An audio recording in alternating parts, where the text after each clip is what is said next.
গল্প কবিতা পাঠে সকলকে স্বাগত জানিয়ে শুরু করছি আজকের গল্প কোরেল। লেখক শরৎচন্দ্র চট্টোপাধ্যায়। এই কোরেল গল্পটি ইংল্যান্ডের পটভূমিকায় লেখা শরৎচন্দ্রের প্রথম দিকের একটি রচনা।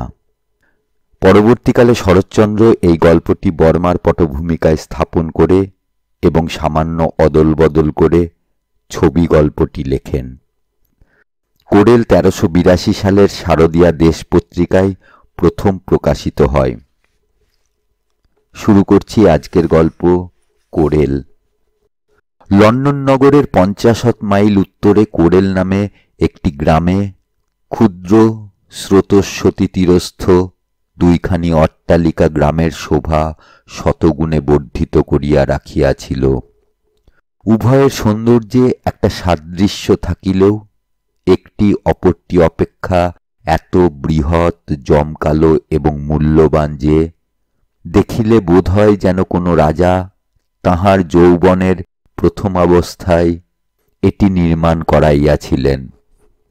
তাহার পর যত দিন গড়াইয়া পড়িতে লাগিল, সুখ সম্পদ পরিব্যাপ্ত আত্মসুখ যেদিন মরণের ছায়াটা সম্মুখে ঈষৎ হেলাইয়া ধরিয়াছিল, সেই দিন হইতে বোধহয় অপরটির নির্মাণ কর্ম আরম্ভ করাইয়াছিলেন। তাহাই যৌবনে এবং বার্ধক্যে যেরূপ প্রভেদ, এই দুইটি অট্টালিকার মধ্যেও সেইরূপ একটি প্রভেদ লক্ষিত হইত। একটি তাহার বিলাস ভবন, রাজসভা, অপরটি তাহার শান্তিনিকেতন, কুঞ্জকানন। একটিতে কত মর্মর প্রস্তর, কারুকার্য শোভিত কত ঝর্ণা, রঞ্জিত পত্র পুষ্প গঠিত কুঞ্জবন। তাহার পর তোষাখানা, অশ্বশালা, পশ্যালয় গ্রামের মতো চতুর্দিকে ঘেরিয়া আছে। আর ভিতরে কত আসবাব, কত টেবিল, চেয়ার, পিয়ানো প্রভৃতি বহুমূল্য কার্পেটের উপর দাঁড়াইয়া আছে। ভিত্তি সংলগ্ন বৃহৎ মুকুরে সে শোভা সহস্রবার প্রতিফলিত হইয়াছে। তাহার উপর কত রকমের চিত্র, নানাবিধ ঝাড় লণ্ঠন দেয়ালগিরির মধ্য দিয়া স্ব স্ব সৌন্দর্য শতগুণে বৃদ্ধি করিয়া তুলিয়াছে। কিন্তু অপরটিতে অত কিছু নাই। বাইরে শুধু শ্যামল তৃণদল, ক্ষুদ্র ক্ষুদ্র পুষ্পতরু, লতাবিতান, একঝাড় পিয়ার বৃক্ষ, একদল আঙুরের কুঞ্জবন, মধ্যে দুই একটি বসিবার বেঞ্চ, নদীর ধারে দুই ঝাড় বংশবাটিকা। তন্মধ্যে এই ক্ষুদ্র অট্টালিকাখানি নদী তীর হইতে ঈষৎ দেখা যায় মাত্র। দুইজন প্রাচীন সৈনিক এই দুই ভবনের অধিকারী। একজনের নাম ক্যাপ্টেন নোল, অপরের নাম কর্নেল হ্যারিংটন। যুদ্ধকর্ম হইতে অবসর গ্রহণ করিয়া দুই বন্ধু নির্জনে এই দুটি অট্টালিকা সামর্থ্য অনুসারে ক্রয় করিয়া বাস করিতেছিলেন। ক্যাপ্টেন নোলের একটি মাত্র কন্যা, নাম মেরি। কর্নেল হ্যারিংটনেরও একটি মাত্র পুত্র সন্তান জন্মগ্রহণ করিয়াছিল, তাহার নাম লিওপোল্ড। জননী আদর করিয়া লিও বলিয়া ডাকিতেন। একদিন লিওর জননী পুত্রকে শিয়রে বসাইয়া মেরিকে আশীর্বাদ করিয়া স্বামীর কর নিজ করে গ্রহণ করিয়া বসন্ত প্রভাতে সূর্যোদয়ের সহিত হাসি মুখে চিরদিনের মতো প্রস্থান করিলেন। লিওর তখন 10 বর্ষ মাত্র বয়ঃক্রম। খুব কাঁদিতে লাগিল। মেরির জননী আসিয়া তাহাকে ক্রোড়ে তুলিয়া লইলেন, মুখচুম্বন করিয়া বলিলেন, ভয় কি বাবা, আমি চিরদিন তোমার মা হইয়া থাকিব। সপ্তবর্ষীয়া বালিকা মেরি লিওর হাত ধরিয়া বলিল, লিও, কাঁদিও না, চুপ করো। লিও চুপ করিল। স্ত্রী বিয়োগের পর কর্নেল হ্যারিংটন জুয়া ক্রীড়ায় নিতান্ত মনঃসংযোগ করিলেন। সঞ্চিত অর্থ যত সংকুচিত হইয়া আসিতে লাগিল, প্রবাসী পুত্রমুখ স্মরণ করিয়া তত অধিক উৎসাহের সহিত নষ্ট ধন পুনঃপ্রাপ্তির আশায় জুয়া ক্রীড়া করিতে লাগিলেন। ক্রমে সমস্ত নিঃশেষ হইয়া আসিল। ক্রীড়ার মত্ততায় তিনি আত্মবিস্মৃত হইয়া বন্ধু নোলের নিকট বাটি বন্ধক রাখিয়া ঋণ গ্রহণ করিলেন। তাহাও শেষ হইল। দারুণ নিরাশায় তাহার উন্মত্ততা আসিল।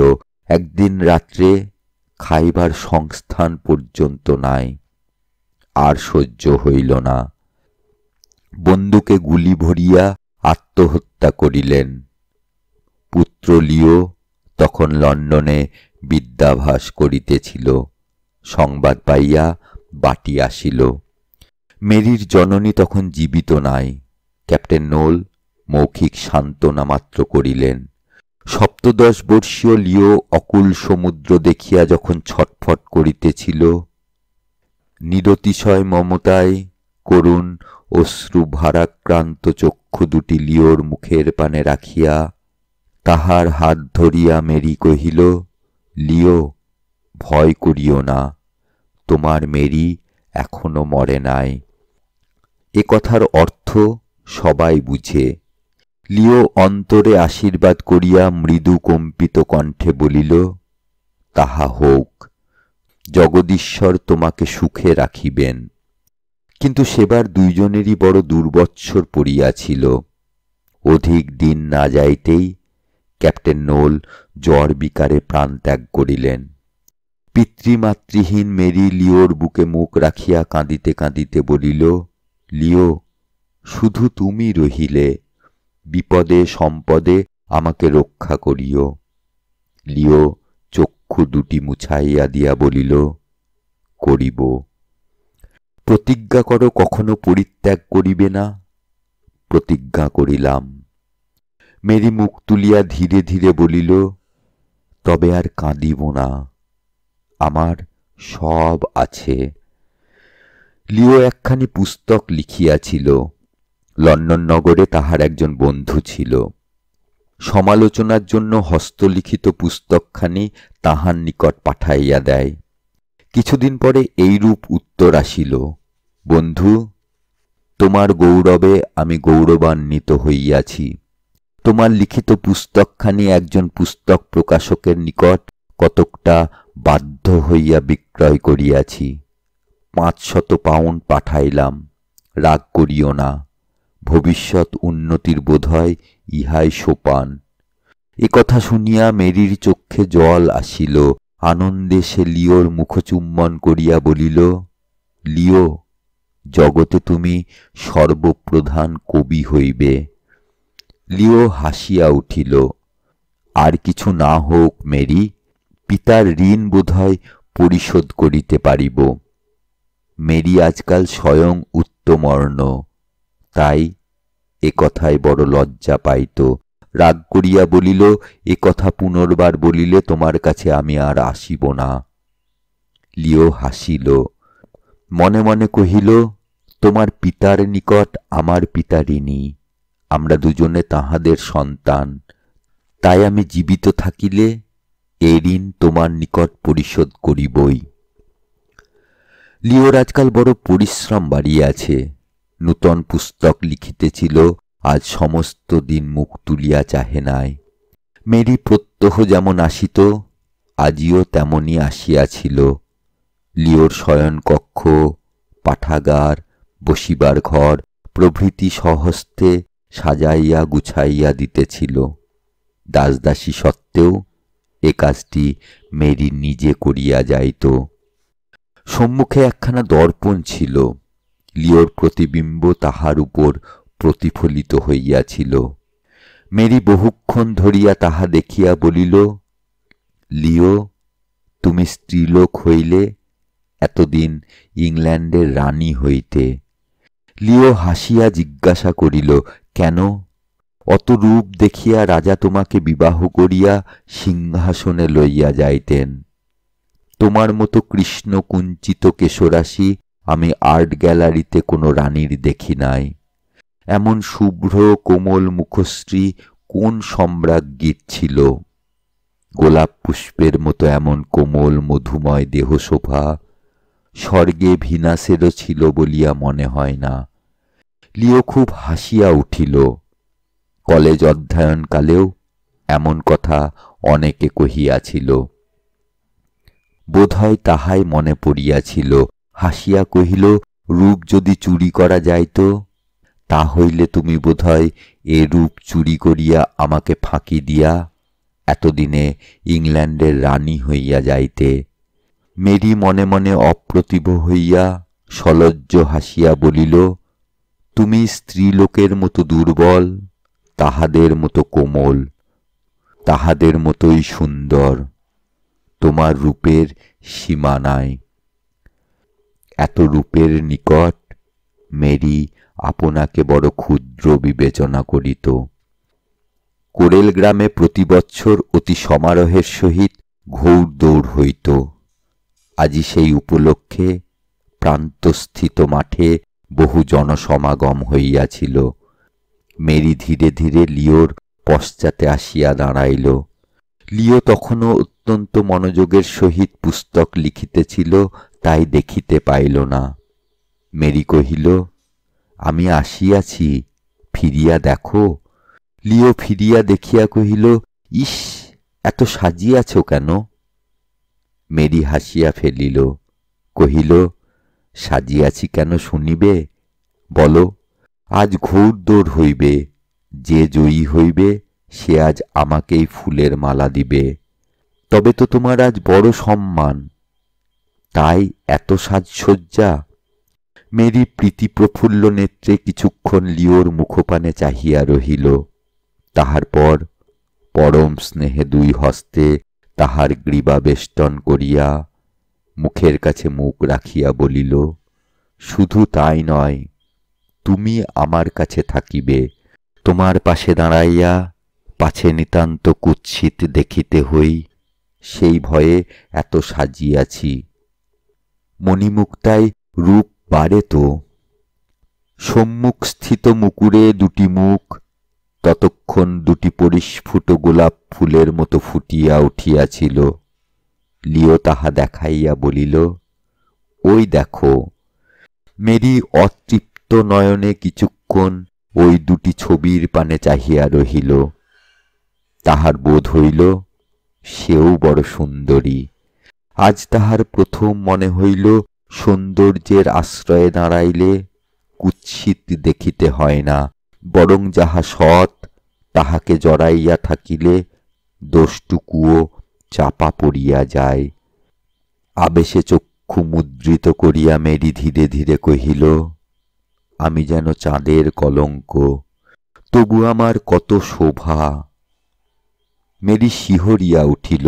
লিও তাহা অনুভব করিল, তাই তাহার মুখখানি আরো কাছে টানিয়া লইয়া বলিল, চাহিয়া দেখো, তুমি আমার কলঙ্ক নহ, তুমি আমার শোভা, তুমি চাঁদের পূর্ণ বিকশিত উজ্জ্বল কৌমুদী। চক্ষু চাহিতে মেরির কিন্তু সাহস হইল না। কতক্ষণ হয়তো এইভাবে কাটিত, কিন্তু এই সময় অদূরস্থিত গির্জার ঘড়িতে ঢং করিয়া 1টা বাজিল। মেরি চমকিয়া উঠিয়া দাঁড়াইয়া ব্যস্ত হইয়া কহিল, সময় হইয়াছে, চলো। আমার যাওয়া একেবারে অসম্ভব। কেন? এই পুস্তক 5 দিনের মধ্যে শেষ করিয়া পাঠাইব বলিয়া চুক্তি করিয়াছি।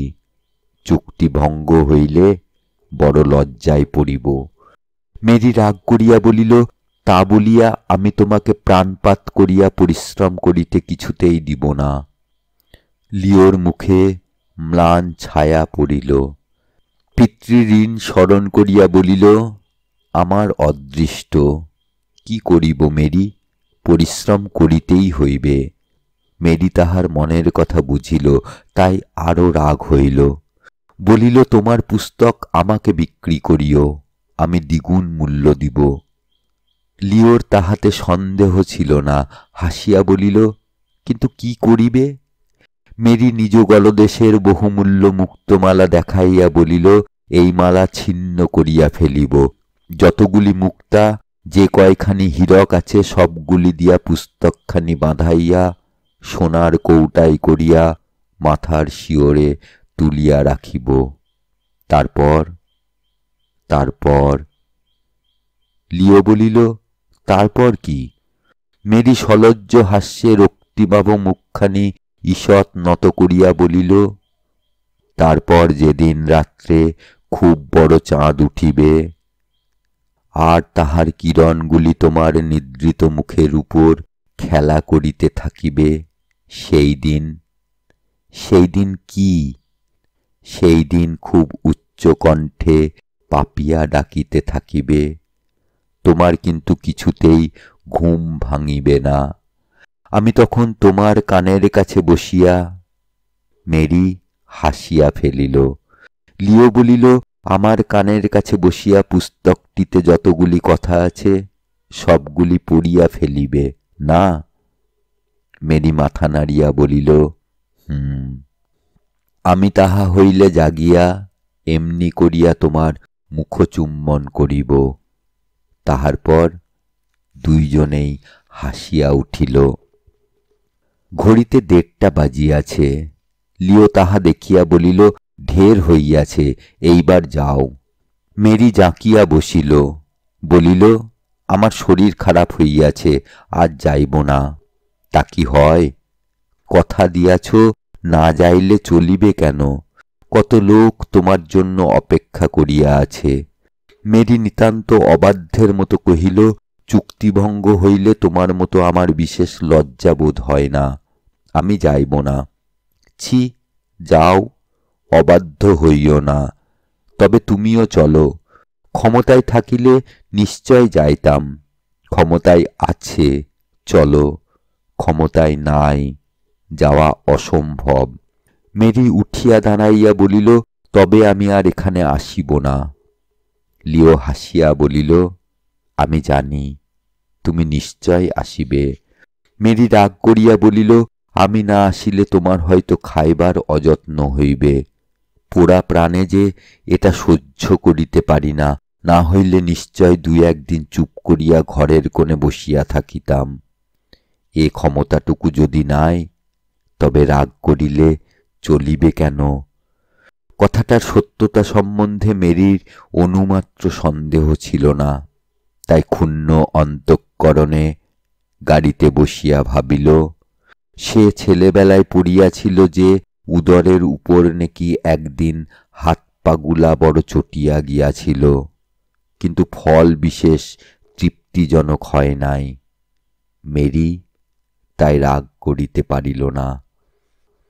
2টার কিছু পূর্বে যখন মেরির প্রকাণ্ড জুড়ি গাড়ি প্রান্তরে আসিয়া উপস্থিত হইল, তখন সমবেত জনমণ্ডলী বিপুল কলরবে কোলাহল করিয়া উঠিল। সে সুন্দরী, সে যুবতী, সে অবিবাহিতা এবং বিপুল ধনের অধিকারিণী। মানবের যৌবন রাজ্যে তাহার স্থান অতি উচ্চে। এখানেও বহুমানের আসনটি তাহারই জন্য নির্দিষ্ট হইয়াছিল। সে আজ পুষ্পমাল্য বিতরণ করিবে। তাহার পরে যে তাহার শিরে জয়মাল্যটি প্রথম পরাইতে পারিবে, জগতে সেই ভাগ্যবানের অদৃষ্ট আজ হিংসা করিবার একমাত্র বস্তু। সওয়ারগণ রক্তবর্ণ পোশাকে সজ্জিত অশ্বপৃষ্ঠে উৎসাহের বেগ ও চাঞ্চল্য কষ্টে সংযম করিয়া অপেক্ষা করিতেছিল। দেখিলে বোধ হয় তাহারা যেন পর্বত ভেদ করিতে সক্ষম। মেরি উপস্থিত হইয়াছে। নির্দিষ্ট সময়ও আসিল। পিস্তলের শব্দে সকলেই ব্যগ্র হইয়া দেখিল অশ্বশ্রেণী প্রাণপণে ছুটিয়া চলিয়াছে। তাহার পর মেরির নিকট আসিয়া তাহারা অশ্ব সংযম করিল। নিমেষের মধ্যে এক একটি পুষ্পমাল্য হাতে লইয়া আবার ঘোড়া দৌড়াইয়া দিল। মরিবার সময়টুকু পর্যন্ত তাহাদের নাই। প্রাণ তাহাদের নিকট আজি নিতান্ত তুচ্ছ। শুধু এক কথা মনে জাগিতেছে, কে সর্বপ্রথমে মেরির হস্তে মালা ফিরাইয়া দিতে পারিবে। প্রতি অঙ্গচালনায় শুধু ওই এক ভাব, মৃত্যু কিংবা সম্মান। মেরি মনে করিল সেই আজি তাহাদিগের একমাত্র লক্ষ্য, শুধু তাহার নিকট অগ্রে আসিবার জন্য তাহারা প্রাণ দিতে পারে।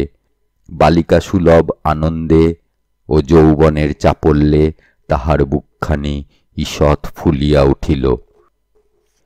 ঘোড়া ছুটিয়াছে, সকলেই ব্যগ্রতার সহিত অপেক্ষা করিয়া আছে। কেহ কহিল ডেভিড প্রথম হইবে, কেহ কহিল চার্লস আগু হইয়াছে। বিদ্যুতের মতো তাহারা অভীষ্ট স্থানে আসিতেছে। ওই ডেভিড পিছাইয়া পড়িল, চার্লস অগ্রে আসিয়াছে।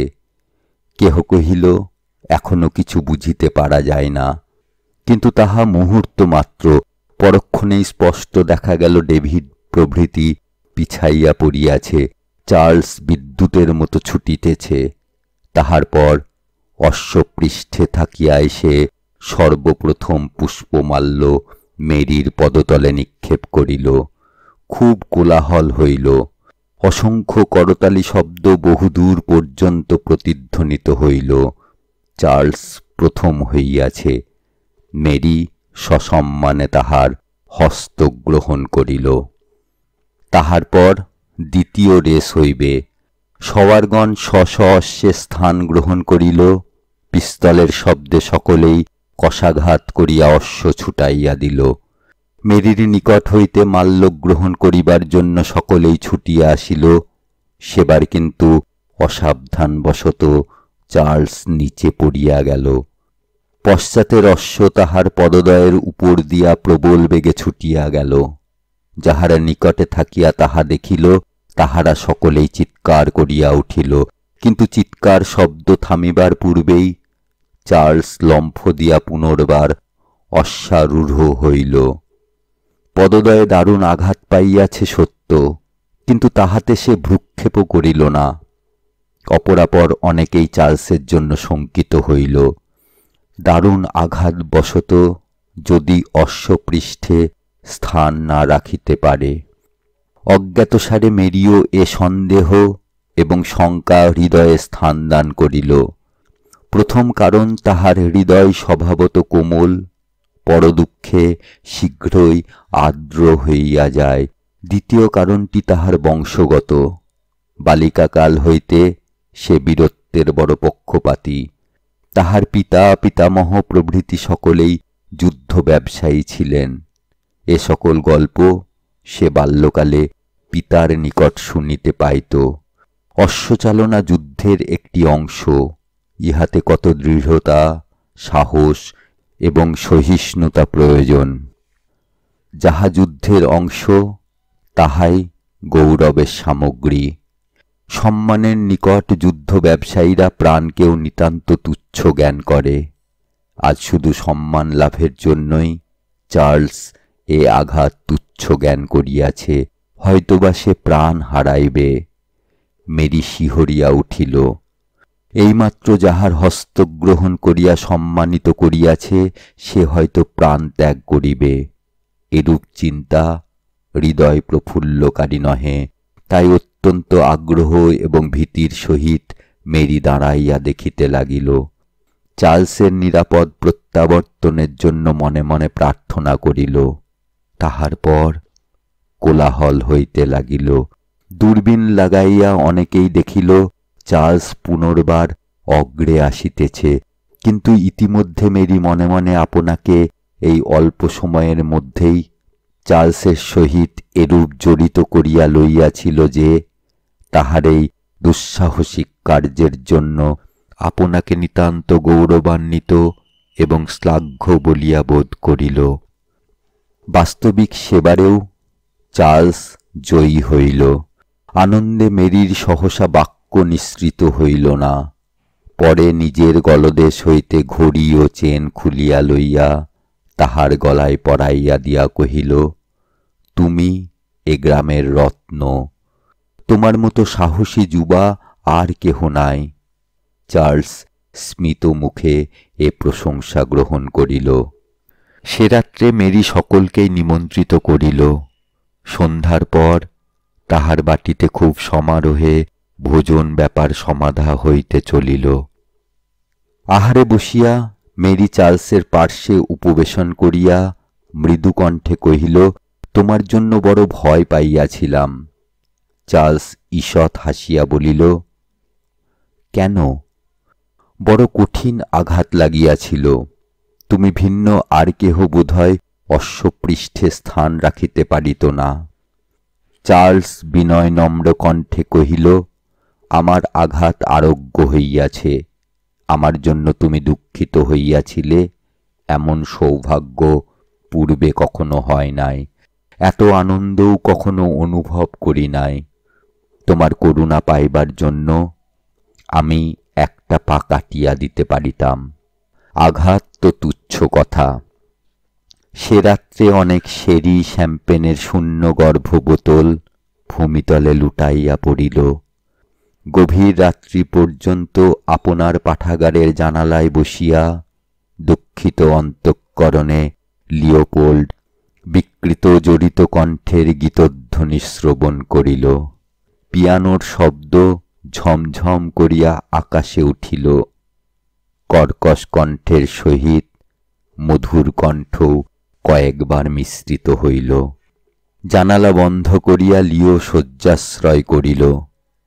আজ হৃদয়ে একটু যাতনা বোধ হইতেছিল।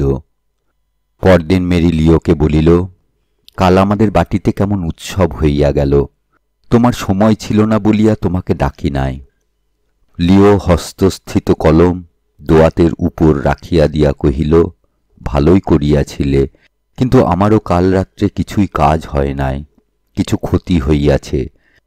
মেরি মুখপানে চাহিয়া বলিল, কেন কাজ হয় নাই? লিও কলম তুলিয়া লইল, পুস্তকে মনঃসংযোগ করিবার উপক্রম করিয়া বলিল, সে কথা তুলিয়া কাজ নাই, আমি বলিতে পারিব না। এরূপ কথা জীবনে মেরি এই প্রথম শুনিল। বিস্মিত হইয়া বলিল, কেন? তা জানি না, বোধহয় মন কিছু নীচ হইয়া পড়িয়াছে।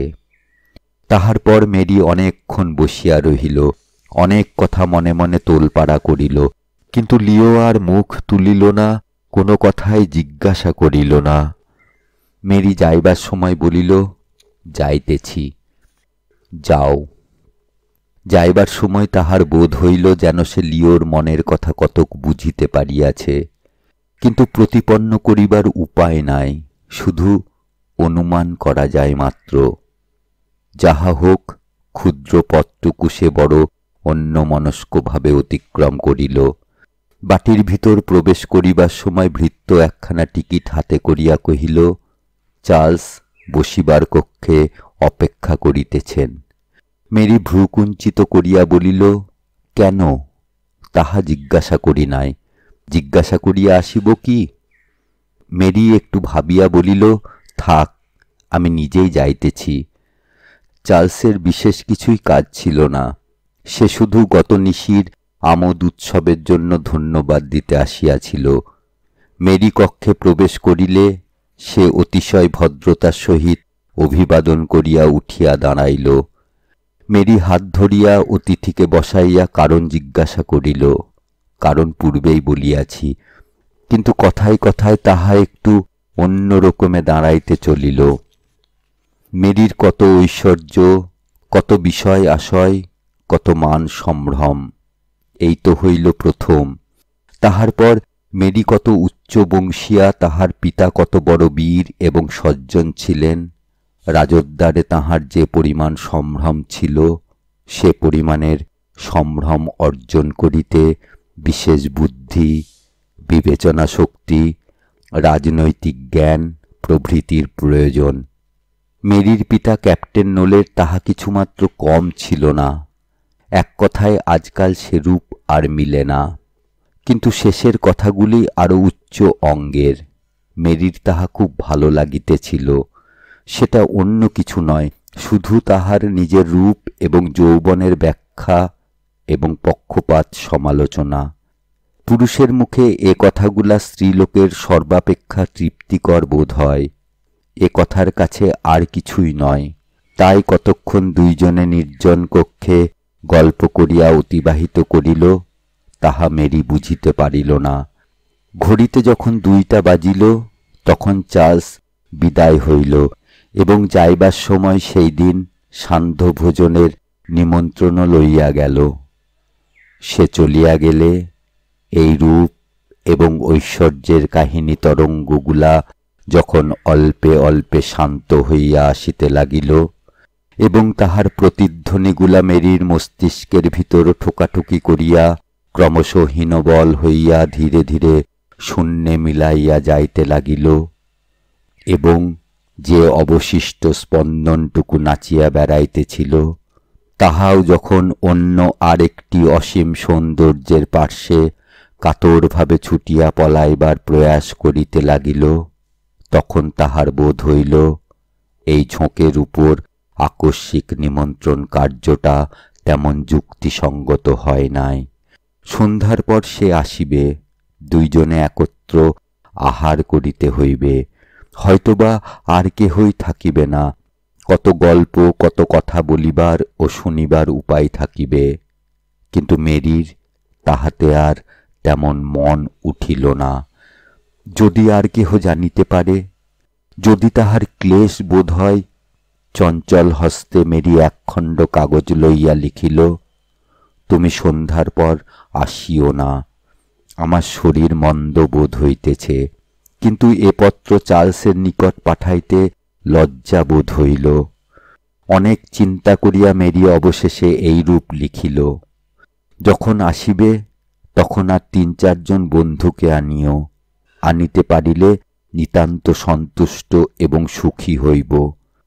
ভৃত্য পত্র লইয়া চলিয়া গেল। অনিচ্ছা সত্ত্বেও সে রাত্রে চার্লস আরো ২-৩ জন বন্ধুকে সঙ্গে আনিল। আহারাদি শেষ করিয়া সকলেই এক বাক্যে মেরিকে গান গাহিবার জন্য ধরিয়া বসিল। ইচ্ছা না থাকিলেও অতিথির অনুরোধ রাখিতে হইল।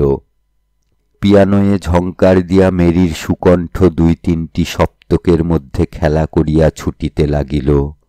উৎসাহ ও আনন্দে চার্লস প্রভৃতি কয়েকবার উচ্চ শব্দ করিয়া উঠিল। কেহ বা আবেগের সহিত ২-১ পদ সঙ্গে সঙ্গে গাহিয়া ফেলিল। ক্রমশ শেরি, হুইস্কি, ব্র্যান্ডি ও রামের শূন্য গর্ভ বোতলগুলির সংখ্যা যত বৃদ্ধি হইয়া চলিল, উৎসাহ আবেগ উচ্চস্বর ততই পরিপূর্ণভাবে নৈশ আকাশে ঠেলিয়া ফুঁড়িয়া উঠিতে লাগিল। জানালার ভিতর দিয়া এ শব্দ লিওর পাঠাগারে যে একদম প্রবেশ করে নাই তাহা নহে, কিন্তু ইচ্ছাপূর্বক আজ লিও জানালাগুলা একেবারে বন্ধ করিয়া দিয়াছিল। শব্দ সারাগুলা সেখানে তেমন গোলযোগ করিতে পারিতেছিল না। এদিকে গাহিতে গাহিতে মেরির কণ্ঠ শুষ্ক হইয়া আসিতেছে। পার্শ্বেও চার্লস কিংবা আর কেহ শেরির গ্লাস লইয়া দাঁড়াইয়া আছে। ক্রমাগত শেরি গ্লাসের মুখচুম্বন করিয়া মেরির গলাটা নিতান্ত সরস এবং মস্তিষ্ক অত্যন্ত সজীব হইয়া উঠিল।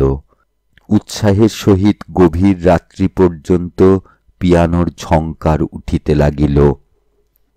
শেষ হইলে শয্যায় শয়ন করিয়া সেদিনের মতো আজ আর নিদ্রা আসিল না।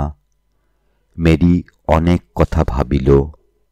পুরুষের দল তাহার বড় প্রশংসা করিয়াছে, কেমন করিয়া তাহার শুভ্র পুষ্পকোরক তুল্য অঙ্গুলি কিবোর্ডের উপর বিদ্যুৎ গতিতে ছুটিয়া যাইতেছিল এবং অঙ্গুলি সংলগ্ন বৃহৎ হীরক অঙ্গুরীও মধ্যে মধ্যে ঝকঝক করিয়া এক শোভা 10 গুণ করিয়াছিল। কিন্তু সহসা মনে পড়িল, হয়তো আর একজনের আরো শুভ্র, আরো সুন্দর কিন্তু ক্লান্ত এবং অবসন্ন অঙ্গুলি 2টি এখনো নিঃশব্দে কাগজের উপর দিয়া ধীরে ধীরে লিখিয়া চলিয়াছে। সে হয়তো সমস্ত শুনিয়াছে, হয়তোবা ক্লেশ অনুভব করিয়াছে, কিন্তু প্রতিবিধানের উপায় কই? মধু থাকিলে মৌমাছি আসিবেই, ধন থাকিলে তাহার চতুর্পার্শ্বে লোকসমূহ জড়ো হইবেই, নূতন সম্বন্ধের বন্ধন যৌবনের অঙ্গ জড়াইয়া উঠিবার শত প্রয়াস করিবেই। ইচ্ছা থাকিলেও এ বাঁধন নিজ হস্তে খুলিয়া ফেলা যায় না। মেরি কাতরভাবে উদ্ধারের কামনা এবং প্রার্থনা করিতে করিতে সে রাত্রে ঘুমাইয়া পড়িল। পরদিন সে লিওর কাছে গিয়া বসিল। লিও লিখিতেছে, কই একবারও চাহিয়া দেখিল না। অনেকক্ষণ ধরিয়া মেরি কথা খুঁজিয়া পাইল না।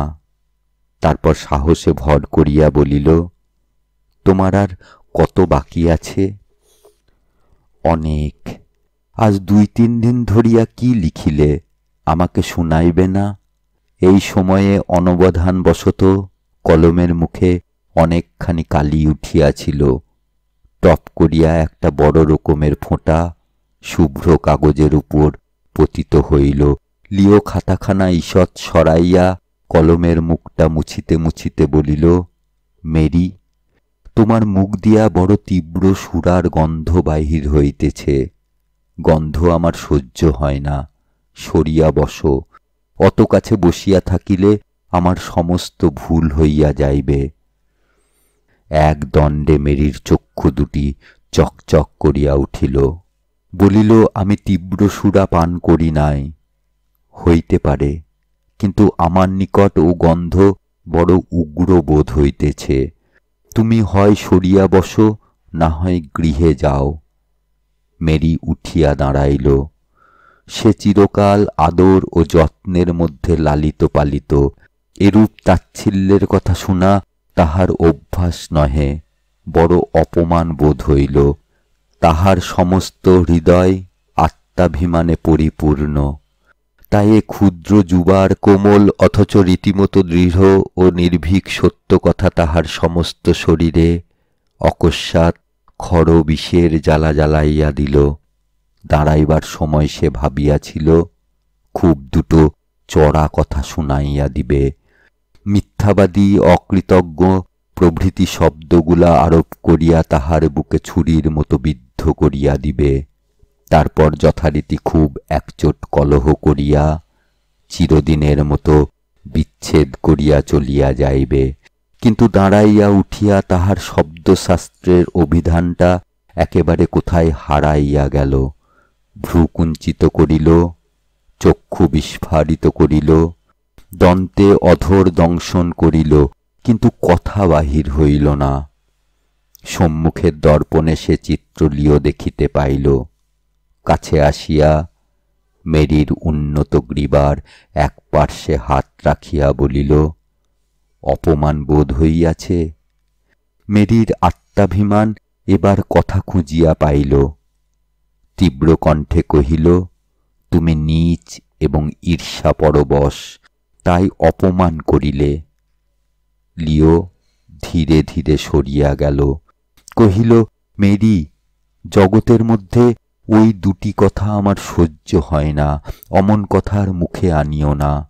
তুমি অধঃপথে যাইতেছ, তাই সাবধান করিতে চাহিয়াছিলাম, কিন্তু তাহার পরিবর্তে ওরূপ মর্মান্তিক কথা শুনিবার বাসনা রাখি না। মেরি আরো ক্রুদ্ধ হইল, বলিল, অধঃপথে কি করিয়া গেলাম? আমার তাই মনে হয়। ভদ্রঘরের স্ত্রীলোক, বিশেষত তুমি একান্তে অত রাত্রি পর্যন্ত যে আমোদ প্রমোদ করিবে, আমার সেটা ভালো বোধ হয় না। লোকেই বা কি বলিবে? আবার লোকের কথা? মেরি অস্থির হইয়া উঠিল। কহিল, লোকে কিছুই মনে করে না। তুমি দরিদ্র, কিন্তু আমার ধন ঐশ্বর্য আছে। তোমার মতো অনবরত পরিশ্রম করিয়া আমার খাদ্য সংগ্রহ করিতে হইবে না। তোমার মতো নির্জন গৃহে বসিয়া জনসমাজের নিকট অপরিচিত থাকিলেই বরং লোকে মন্দ বলিবে। তাহার পর একটু বিদ্রূপের হাসি হাসিয়া বলিল, লিও, আপনার ভাগ্য দিয়া আমার ভাগ্য গড়িয়া তুলিবার চেষ্টা করিও না। পিতা আমার জন্য অভিশাপ এবং মর্মপীড়া রাখিয়া যান নাই। যাহা সুখের, যাহা বাঞ্ছিত, সমস্তই যথেষ্ট দিয়া গিয়াছেন। যাহার এত আছে, তাহার পক্ষে 2-10 জন বন্ধু বান্ধবকে নিমন্ত্রণ করিয়া আমোদ প্রমোদ করিলে কেহই দুষে না। এত কথা মেরি কহিতে জানে, লিও তাহা জানিত না। এত স্নেহ, এত করুণা, যে এত তীব্র বিষ ঢালিয়া তাহার সমস্ত চৈতন্য ওলট পালট করিয়া দিতে পারে, সে ধারণা লিও করিতে পারে নাই। তাই নিতান্ত নির্জীব অবসন্নভাবে বসিয়া পড়িল, কোনো উত্তর বা কোনরূপ প্রতিবাদ খুঁজিয়া পাইল না। রাগের মাথায় মেরি চলিয়া গেল, তাহা সে দেখিল, কিন্তু ফিরাইতে পারিল না। ইচ্ছাও বড় বেশি ছিল না, কিন্তু দুটো কথা বলিতে পারিলে বোধহয় ভালো হইত। আপনার কক্ষে পৌঁছিয়া মেরি একখণ্ড রুমালে মুখ আবৃত করিয়া একটা সোফার উপর বসিয়া পড়িল। সমস্ত শরীরে অগ্নির উত্তাপ বাহির হইতেছে। এই সময় একজন ভৃত্য আসিয়া কহিল, চার্লস অপেক্ষা করিতেছেন। মেরি মুখ তুলিয়া তাহার পানে তীব্র কটাক্ষ করিয়া কর্কশ কণ্ঠে কহিল, তাড়াইয়া দাও। ভৃত্য অবাক হইয়া গেল, কিছুক্ষণ নিঃশব্দে দাঁড়াইয়া চলিয়া গেল। চার্লসের নিকটে গিয়া কহিল, শরীর খারাপ, এখন দেখা হইবে না। চার্লস উৎকণ্ঠিতভাবে নানারূপ প্রশ্ন করিল, কখন শরীর খারাপ হইয়াছে, কেমন করিয়া হইল, কতক্ষণে সারিবে, ইত্যাদি অনেক কথা এক নিঃশ্বাসে কহিয়া গেল। উত্তর পাইল না। সদ্য তিরস্কৃত হইয়া ভৃত্য মহাশয় কিছু চটিয়াছিলেন, কিন্তু তিরস্কার যে তাহাকে করা হয় নাই সে কথা সে বুঝিল না। বলিল, আমি অত জানি না। হতাশ হইয়া চার্লস একটা ফুলের তোড়া তাহার হাতে দিয়া বলিল, আমার নাম করিয়া এইটা দিও। ভৃত্য পার্শ্বের টেবিলে তাহা রাখিয়া দিয়া বলিল, তিনি নিচে আসিলে দিব। প্রায় 1 মাস অতীত হইল, কেহই কাহারও সহিত সাক্ষাৎ করিল না। মেরি মনে করে যে তাহার বাল্য সখাটি তাহার শরীরের ও মনের চতুষ্পার্শ্বে যে মমতার আবরণে ঢাকিয়া দিয়াছিল, তাহা অল্পে অল্পে সে কাটিয়া ফেলিয়াছে। আর তাহার উপর কোনো স্নেহ নাই, মায়া নাই, এক বিন্দু সম্বন্ধ পর্যন্ত নাই। এই 1 মাসের মধ্যে সে এই কথাগুলি নিশিদিন ধরিয়া মনে মনে তোলাপাড়া আলোচনা করিয়া দেখিয়াছে। কিন্তু যত অধিক সে এ বিষয়ে আলোচনা করিয়াছে, তত বেশি সে আপনাকে প্রতারিত করিয়াছে। নিজের হৃদয়ের তলায় সে একদিনও প্রবেশ করে নাই। করিলে দেখিতে পাইত যে সেখানে শুধু লিও আর নিজে অষ্টপ্রহর মুখোমুখি করিয়া বসিয়া আছে, প্রেমালাপ করিতেছে না, কলহ করিতেছে। উঠিতে বসিতে সে সর্বদাই চিন্তা করে কি করিলে এ কলহটা আরো পাকাইয়া তুলিতে পারা যায়, কিরূপ নিত্য নব উপায় উদ্ভাবন করিতে পারিলে লিওর বিরক্তি আরো একটু সজীব করিয়া তুলিতে পারা যায়, কিরূপ আচার ব্যবহার আরম্ভ করিলে তাহাকে আরো একটু ম্রিয়মাণ করা যাইতে পারে। ইতিমধ্যে আরো 2-1 বার ভোজন উৎসবাদি সমাধা হইয়াছে। ব্যয়বাহুল্য এবং আয়োজনাদির পারিপাট্য দেখিয়া গ্রামের লোক কত সুখ্যাতি করিয়াছে, কিন্তু তাহাতে তাহার মন নাই। মানুষ চক্ষে সে শুধু দেখিতে চাহে। এ সকল কাহিনী শুনিয়া লিওর মুখ কিরূপ বিশুষ্ক এবং পাণ্ডুবর্ণ হইয়াছে। কর্ণে শুনিতে চাহে লিও কিরূপ ফুলিয়া ফুলিয়া হৃদয়ের যন্ত্রণায় দীর্ঘ নিঃশ্বাস ফেলিতেছে। এত অর্থব্যয় বুঝি তাহা হইলে সার্থক হয়। অর্থব্যয়ের কারণ ওই লিও এবং উদ্দেশ্য তাহার যাতনা বৃদ্ধি করা, কিন্তু সফলতার কথা কেহ বলে না। এ কথা কাহাকেও জিজ্ঞাসা করা যায় না।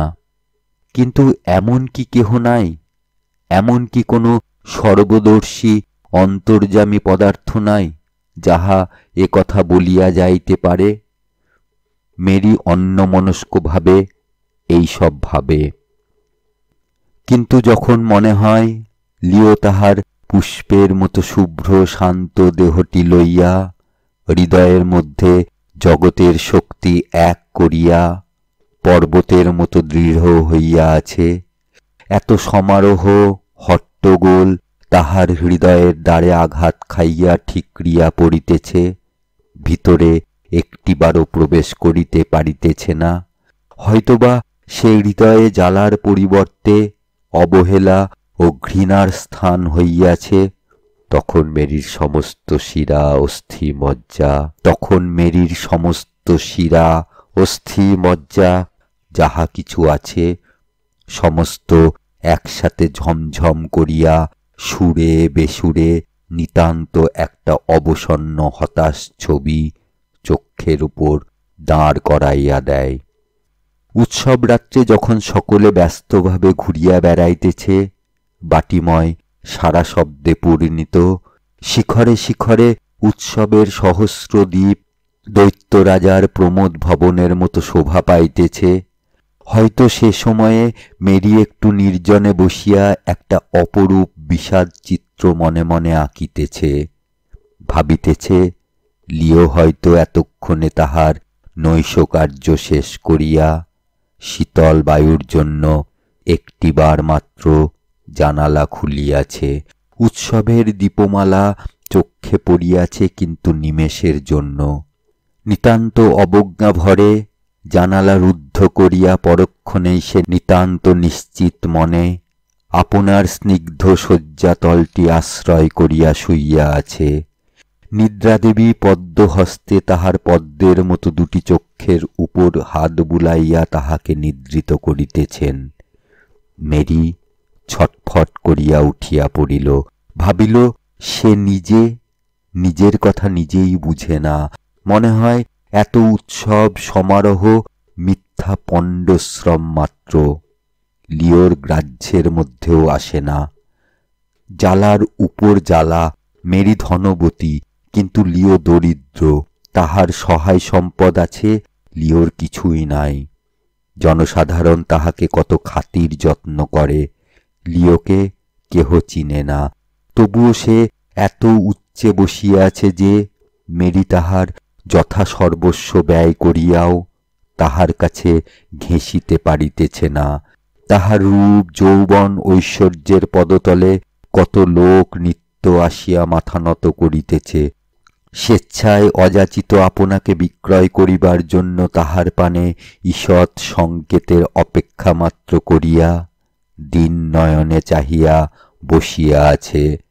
কিন্তু এই ক্ষুদ্র দারিদ্র পীড়িত পরিশ্রম ক্লিষ্ট অসহায় অলৌকিক জীবটি একবার ফিরিয়াও দেখে না। সে ধরিতে চাহে না, ধরা দিতেও চাহে না। রাগের মাথায় মেরি আকাশের গায়ে থুতু ফেলিত। লিওর স্থান বড় উচ্চে, সেখানে এসব পৌঁছিত না। শুধু মেরির মুখে চোখেই তাহা ফিরিয়া আসিত, দ্বিগুণ জ্বালায় সে আপনি জ্বলিয়া মরিত। নিজের জন্মতিথি উপলক্ষে বাটিতে আজ মহোৎসবের বিপুল আয়োজন হইতেছে। প্রতি বৎসরই ইহা হইত, কিন্তু এবার জাঁকজমক কিছু বেশি। সমস্ত বাটিময় ফল ফুল ও রংদার পাতায় সাজানো হইতেছে। সহস্র দ্বীপ নানাবর্ণ বিচিত্র কাচপাত্রের ভিতর সজ্জিত হইয়া শুধু রাত্রির জন্য অপেক্ষা করিয়া আছে। গ্রামের সমস্ত সম্ভ্রান্ত স্ত্রী পুরুষগণ নিমন্ত্রিত হইয়াছেন। এই সময় লন্ডন নগরে কে একজন প্রসিদ্ধ জাদুকর আসিয়াছিল। বহু অর্থ ব্যয় করিয়া সে রাত্রের জন্য তাহাকে নিযুক্ত করা হইয়াছে। বাজিকরের বাজি দেখিবার জন্য সন্ধ্যার পূর্ব হইতেই অনেকে ধীরে ধীরে জমা হইতেছে। যাহার শরীর অসুস্থ সেও রীতিমতো গরম কাপড়ে আপাদমস্তক মুড়ি দিয়া সন্ধ্যার মধ্যেই উপযুক্ত স্থান দখল করিয়া বসিয়াছে। কথা ছিল 7টার গাড়িতে বাজিকর আসিবে এবং অর্ধ ঘণ্টার মধ্যেই তাহার বিদ্যা হস্তকৌশল ইত্যাদি পরিদর্শন করাইবে। তাহার পর 10টার সময় ভোজনাদি হইবে। 7:30টার জন্য সকলেই উৎসুক হইয়াছিল, কিন্তু 7টার সময় একটা অসম্ভব ঘটনা ঘটিল। বাজিকরের পরিবর্তে একখানা টেলিগ্রাফ আসিয়া উপস্থিত হইল। জাদুকর হঠাৎ বড় পীড়িত হইয়াছে, আসিতে পারিবে না। সঙ্গে সঙ্গে মেরির মাথাটা ঘুরিয়া গেল। এখন উপায়? দক্ষিণ হস্তে চার্লসের হস্তে কাগজখানা দিয়া বলিল, যাহা হয় করো। কেহ আমার কথা জিজ্ঞাসা করিলে বলিও, সহসা পীড়িত হইয়া শয্যা আশ্রয় করিয়াছি। টেলিগ্রাফ পড়িয়া চার্লসও বিষম অভিভূত হইল। সেও কহিল, উপায়? 7টা হইতে 10টা পর্যন্ত কাটে কি রূপে? আপাতত একথা চাপা রহিল। ক্রমশ লোকে হল পূর্ণ হইয়া গেল। আগ্রহ এবং উৎকণ্ঠা সকলের মুখে। ক্রমে যত সময় যাইতে লাগিল তত সকলে ব্যস্ত হইতে লাগিল। যাহারা কিছু অসুস্থ ছিল তাহারা গৃহে প্রত্যাগমনের উপায় খুঁজিতে লাগিল। সর্বত্রই একটা অস্ফুট চাপা কলরব হইতে লাগিল। ভাবগতিক দেখিয়া মেরির নিজের কেশ উৎপাটন করিবার ইচ্ছা হইল। ক্রমশ কথাটা জানাজানি হইল।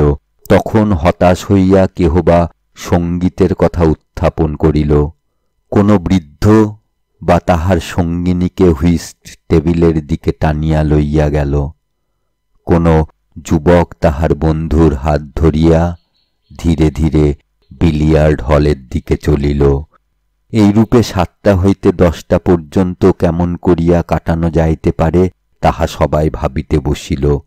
সকলকে অন্য কোনো উপায়ে নিযুক্ত রাখিবার কোনরূপ আয়োজন করিয়া রাখা হয় নাই বলিয়া মেরি মৃদুকণ্ঠে চার্লসকে অনুযোগ করিল, কিন্তু উপায় কেহই উদ্ভাবন করিতে সমর্থ হইল না। আপাদমস্তক আলস্তরে আবৃত করিয়া আজ লিওপোল্ড আসিয়াছিল। হলের এক কোণে একটা সোফায় বসিয়া নিকটস্থ একজন যুবতীর সহিত বাক্যালাপ করিতেছিল। জিজ্ঞাসা করিল, জাদুকর আসিল না কেন? যুবতী কহিল, তাহার সহসা পীড়া হইয়াছে। তাহা হইলে আর কি, 10টা পর্যন্ত যাহার যাহা খুশি করুক।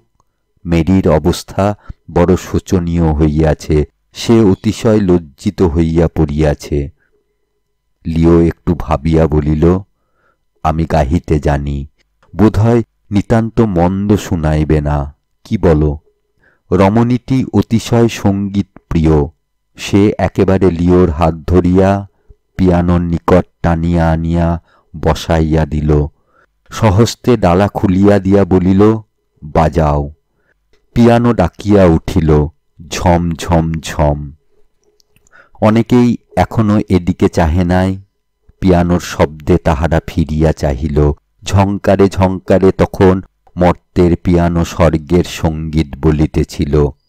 যাহারা বুঝিত তাহারা বুঝিল, এরূপ অলৌকিক ক্ষিপ্রহস্ত, এরূপ পারদর্শী অসামান্য শিক্ষিত অঙ্গুলি বোধহয় ইতিপূর্বে কখনো এ পিয়ানো স্পর্শ করে নাই।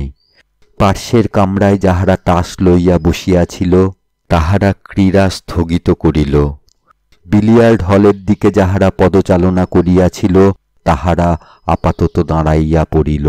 সকলেই পরস্পরের মুখ চাহিয়া জিজ্ঞাসা করিল, কে? কেহই লিওকে ভালো করিয়া দেখে নাই, তাই কেহই চিনিতে পারিল না।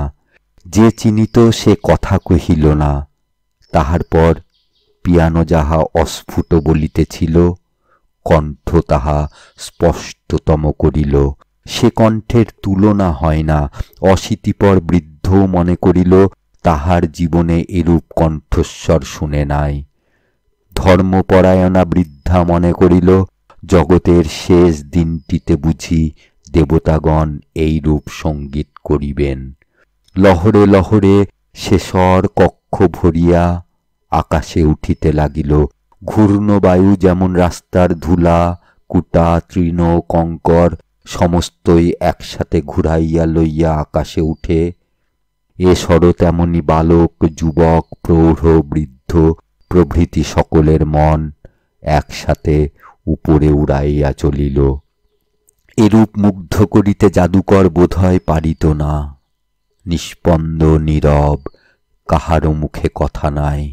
অনেকের শরীরে চৈতন্যের লক্ষণটুকু পর্যন্ত নাই। ঠিক কোন সময়ে গীতটি শেষ হইল অনেকেই তাহা বুঝিতে পারিল না। তাহার পর পিয়ানো যখন ঝমঝম করিয়া তাহার শেষ ঝঙ্কারটুকু মুগ্ধ আকাশের তরঙ্গ শ্রেণীর শেষ গতিটুকু বিতরণ করিয়া স্তব্ধ হইল, তখন সেই আহুত জনমণ্ডলী নিতান্ত উচ্ছৃঙ্খলভাবে একেবারে পিয়ানোর চতুষ্পার্শ্বে ঘিরিয়া দাঁড়াইল। প্রত্যেকে প্রত্যেকের মুখপানে চাহিয়া জিজ্ঞাসা করিল, কে? কেহ উত্তর দিতে পারিল না। লিও নিজের মুখ নিচু করিয়া রাখিয়াছিল। আবার পিয়ানো ঝমঝম করিয়া উঠিল। নিমেষে মুগ্ধ বিস্মিত জনমণ্ডলী সরিয়া গেল। যে যেখানে পাইল স্তব্ধ হইয়া বসিয়া পড়িল। শুনিল নির্জীব পিয়ানো সজীব হইয়া কত কি কথা বলিয়া যাইতেছে। পুনর্বার কণ্ঠস্বর তাহা স্পষ্টতর করিয়া দিল। লিও বিরহের গান গাহিতেছিল। কোন সুদূর সমুদ্রকূলে বসিয়া পরিত্যক্ত রাজকন্যা তাহার প্রণয়ের জন্য সমুদ্রকে ডাকিয়া বলিতেছে, ওগো সমুদ্র, আমার স্বামীকে ফিরাইয়া দাও, ফিরাইয়া দাও। কোন অতল গর্ভে তাহাকে নিমজ্জিত করিয়া লুকাইয়া রাখিয়াছ, হায় দয়া করিয়া ফিরাইয়া দাও, না হইলে আমাকেও তোমার একটি তরঙ্গ পাঠাইয়া টানিয়া লও। এ দুঃসহ জীবনের ভার আর বহিতে পারি না। গানের ভাবটা এইরূপ। শ্রোতৃবর্গের মধ্যে কাহার কিভাবে কাটিতেছিল তাহা পূর্বে বলিয়াছি, কিন্তু মেরির কথা বলি নাই। সে এতক্ষণ একটা কোচের বাজুতে মাথা রাখিয়া আকুলভাবে কাঁদিতেছিল। তাহার মনে হইতেছিল বুঝি তাহার সমস্ত হৃদয়খানা সঙ্গীত হইয়া কাঁদিয়া ফিরিতেছে। সমুদ্র কি তাহা সে জানে না, শুধু আকুল মর্মভেদী ক্রন্দনে দয়া ভিক্ষা চাহিতেছে। সে আমার হারাইয়া গিয়াছে, ওগো ফিরাইয়া দাও, ফিরাইয়া দাও। প্রবল জ্বরে যেমন রোগীর কিছুতেই পিপাসার শান্তি হয় না, তেমনি এই নিমন্ত্রিত ব্যক্তিবর্গের সঙ্গীতের তৃষ্ণা কিছুতেই শান্ত হইতেছে না। একটির পর একটি করিয়া কতগুলি সঙ্গীত হইল। 10টা বাজিয়া গিয়াছে। আহারের সময় উত্তীর্ণ হইয়া যায় দেখিয়া লিও পিয়ানোর ডালা বন্ধ করিয়া দিয়া উঠিয়া দাঁড়াইল। তখন সকলে চিনিল লিও। মেরি যখন চিনিতে পারিল, তখন সে টলিতে টলিতে একটা কক্ষে প্রবেশ করিয়া শুইয়া পড়িল। ক্ষণকালের জন্য তাহার চৈতন্য রহিল না। সে শুধু ক্ষণকালের জন্য। তাহার পর মেরি উঠিয়া বসিল, আপনাকে সামলাইয়া লইয়া ভোজন কক্ষে উপস্থিত হইল। চতুর্দিকে চাহিয়া দেখিল সকলে একত্রিত হইয়াছে, কিন্তু লিও নাই। সেই কথাই সকলে বলাবলি করিতেছিল। মেরি আসিবা মাত্র সকলেই এ প্রশ্ন করিল।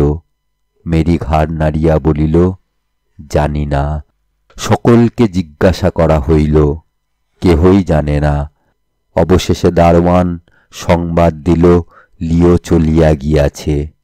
কেহই কারণ বুঝিল না, কিন্তু কথাটা সকলের মনেই খট করিয়া বাজিল।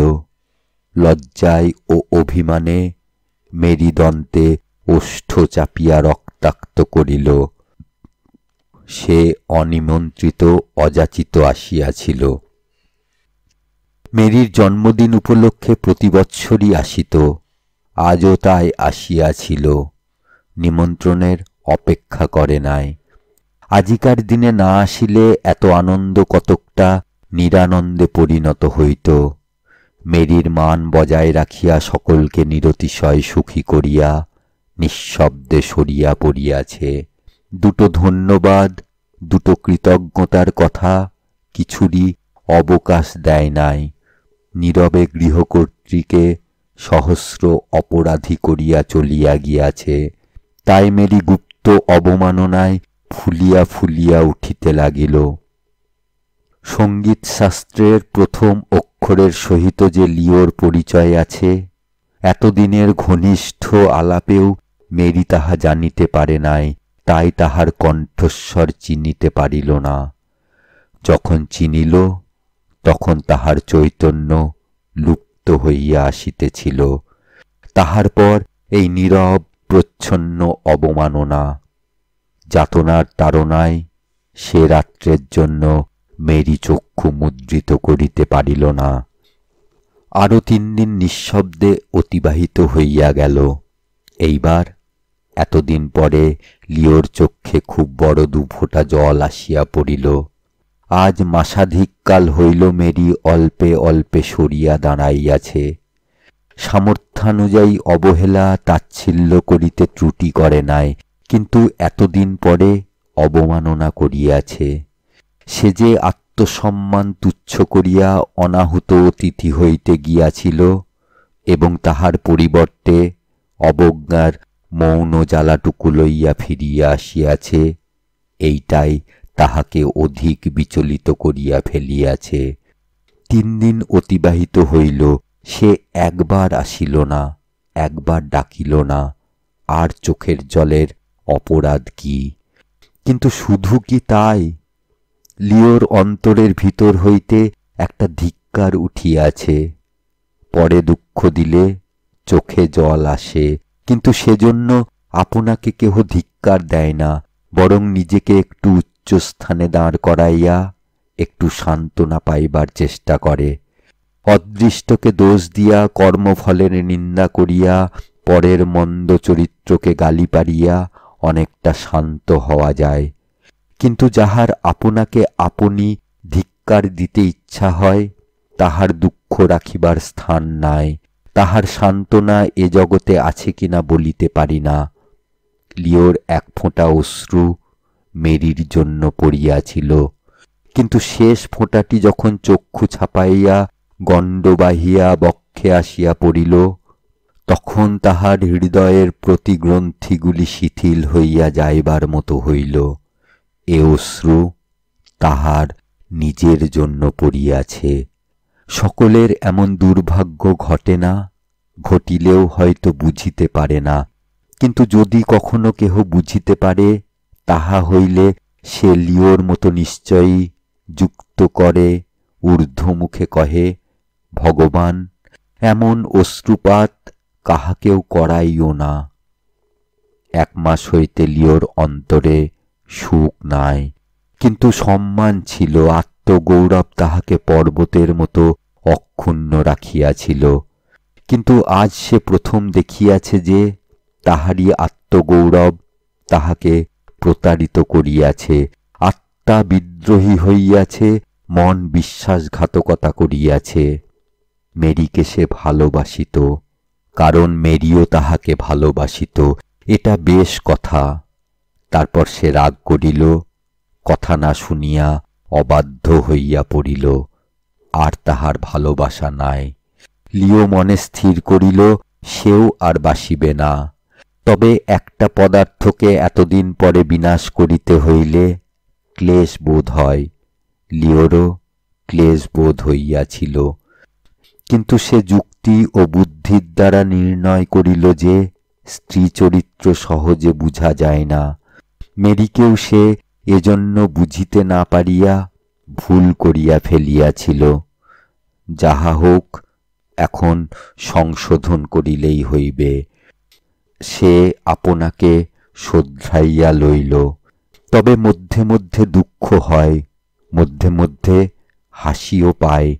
এমন হইয়াই থাকে, এজন্য কোনো ক্ষতি নাই।